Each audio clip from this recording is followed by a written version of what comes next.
Hey guys, welcome back to Wandering DP. Today we're going to be talking about the new DJI Focus Motor for the Ronin-S. So the Ronin-S is our gimbal system that we use for almost all our shoots here in the office. We really enjoy this system. We use it with our Panasonic GH5. As a shooter, one of my favorite things about this system is this focus wheel right here, that whenever you have a native lens on this Panasonic GH5, you can adjust focus with this focus wheel. So the focus wheel is great when you have automatic lens on your GH5. However, we've fallen in love with this German lens by Voigtlander. It's very sharp, it's very clear, but it's also a manual focus. So when I've been using this on shoots with the Ronin, I've had to come around and hold the system in one hand and do focus from here. And as you can tell, that's difficult to do. So DJI has come up with this focus motor that is an attachment and an accessory for your Ronin-S that allows you to use manual focus lenses with your Ronin-S. I'm going to walk you through how to set this up and walk you through some of the pitfalls to make sure you set this up properly.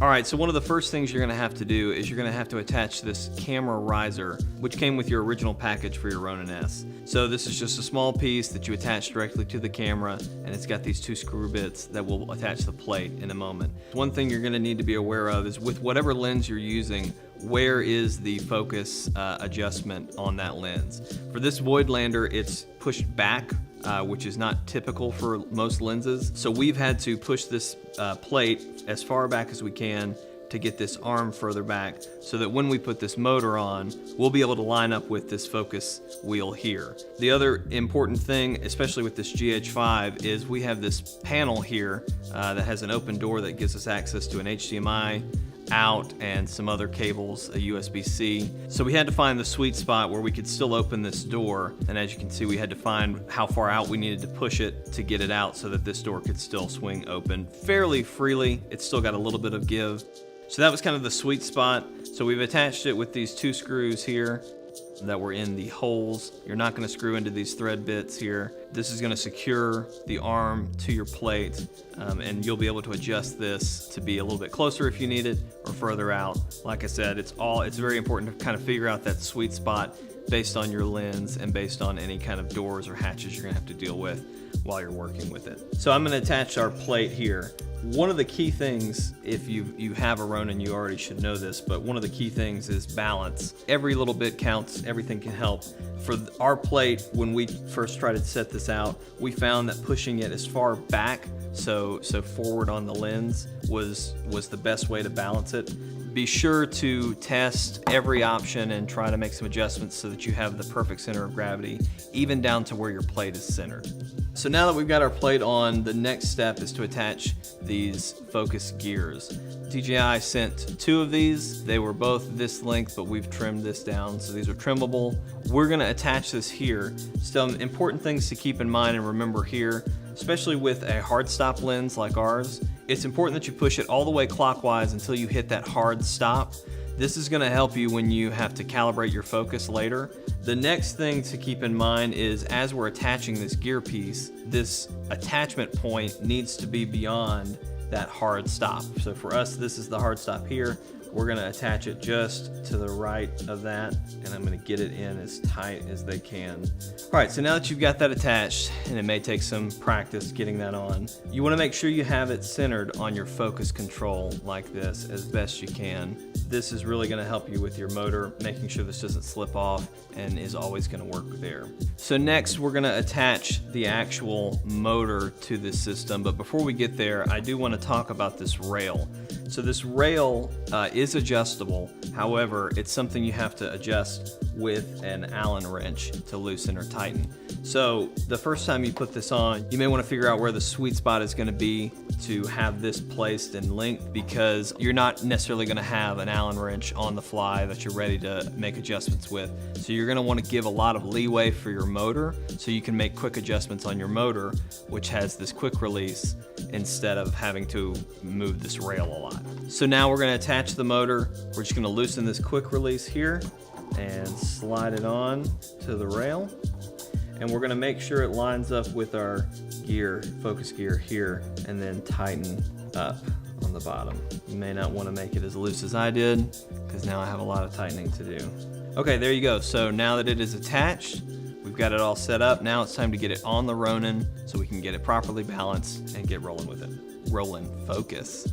So there are a lot of videos out there that'll walk you through how to balance your camera on your Ronin-S. I'm not going to walk through all of those steps.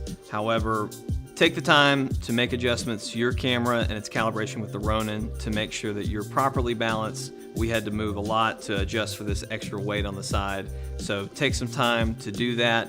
All right, so we've got the camera attached. We've taken time to make sure everything is balanced.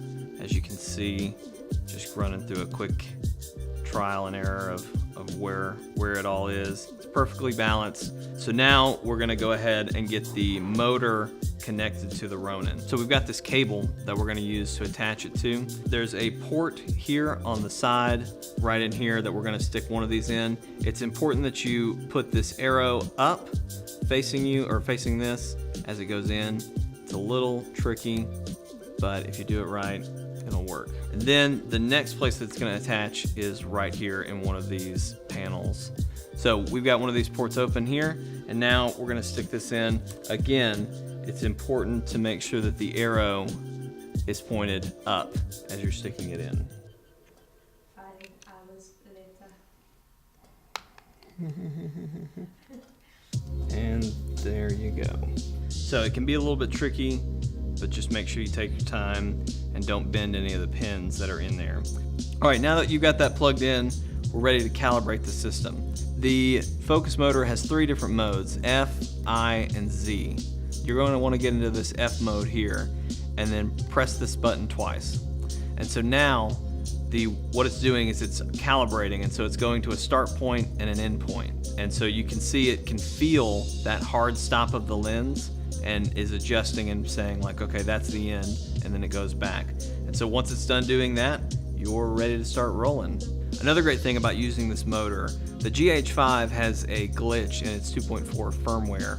When you're using PC tether with the Ronin-S without a motor, and you're connected just to this normal focus wheel down here, when it's in PC tether mode and you attach an HDMI out, whether that's going to a wireless system or to an external monitor for second focus, when you start using it, your back screen goes black. So you are left without any sort of viewfinder. So as a shooter, you never want to be shooting blind, so that can be really annoying. But with this focus motor, that eliminates that PC tether issue.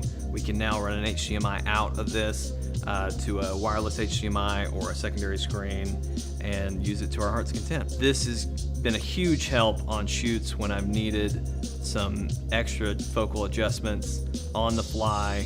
Having this focus wheel and now having this motor that's going to be able to adjust some of my manual lenses, it has made a huge difference. And that is the DJI Focus Motor.